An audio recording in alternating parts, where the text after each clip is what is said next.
ಮಂತ್ರಿಗಿರಿ ಸಿಗುವ ಖುಷಿಯಲ್ಲಿ ಶಿವರಾಜ ತಂಗಡಗಿ ಅವರಿದ್ದಾರೆ. ನನಗೆ ಅವಕಾಶ ಸಿಗುತ್ತೆ ಎನ್ನುವಂತಹ ವಿಶ್ವಾಸದಲ್ಲಿ ನಾನಿದ್ದೀನಿ. ಸೋಮವಾರ 100% ಸಂಪುಟ ವಿಸ್ತರಣೆ ಆಗುತ್ತೆ ಅನ್ನುವಂತಹ ವಿಶ್ವಾಸವನ್ನು ವ್ಯಕ್ತಪಡಿಸಿದ್ದಾರೆ. ಸೋಮವಾರ ಪ್ರಮಾಣ ವಚನ ಕಾರ್ಯಕ್ರಮ ಇದೆ. ಶಿವರಾಜ ತಂಗಡಗಿ ಅವರ ಮಾತಿದು. ಯಾವುದೇ ಅನುಮಾನ ಇಲ್ಲ ಅಂಥೇಳಿ ಶಾಸಕ ಶಿವಲಿಂಗೇಗೌಡರು ಕೂಡ ಹೇಳಿದ್ದಾರೆ. ಭಾನುವಾರ ಫೈನಲ್ ಲಿಸ್ಟ್ ಬರಬಹುದು, ಅದರಲ್ಲಿ ನಮ್ಮ ಹೆಸರು ಇರುತ್ತೆ ಅನ್ನುವಂತಹ ವಿಶ್ವಾಸವನ್ನು ವ್ಯಕ್ತಪಡಿಸ್ತಿರುವಂಥದ್ದು.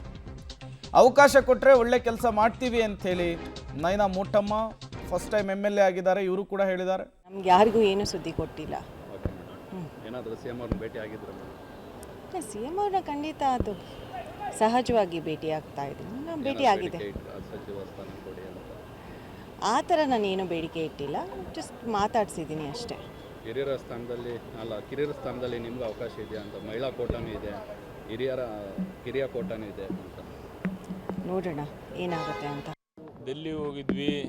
ಹೈಕಮಾಂಡು, ಮುಖ್ಯಮಂತ್ರಿಗಳು, ಮಾಜಿ ಮುಖ್ಯಮಂತ್ರಿಗಳು, AICC ಅಧ್ಯಕ್ಷರು, ರಾಹುಲ್ ಗಾಂಧಿಯವರು ಎಲ್ಲರೂ ಕುಂತು ಸಭೆಯನ್ನು ಮಾಡಿ ಒಂದು ಪಟ್ಟಿಯನ್ನು ಮಾಡಿದ್ದಾರೆ ಅಂತ ನಮಗೆ ಬಂದ ಮಾಹಿತಿ. ನನಗೂ ವಿಶ್ವಾಸ ಇದೆ, ನನಗೆ ಅವಕಾಶ ಸಿಗುತ್ತಾ ಅಂತ ನಾನು ವಿಶ್ವಾಸದಿಂದ ಇದ್ದೀನಿ. ನೋಡೋಣ, ನಾಳೆ ಆಗುತ್ತೋ ನಾಡ್ದಾಗುತ್ತೋ ಅನೌನ್ಸ್ ಆಗುತ್ತೆ. ಒಟ್ಟು ವಿಶ್ವಾಸದಿಂದಂತೂ ಇದ್ದೀನಿ.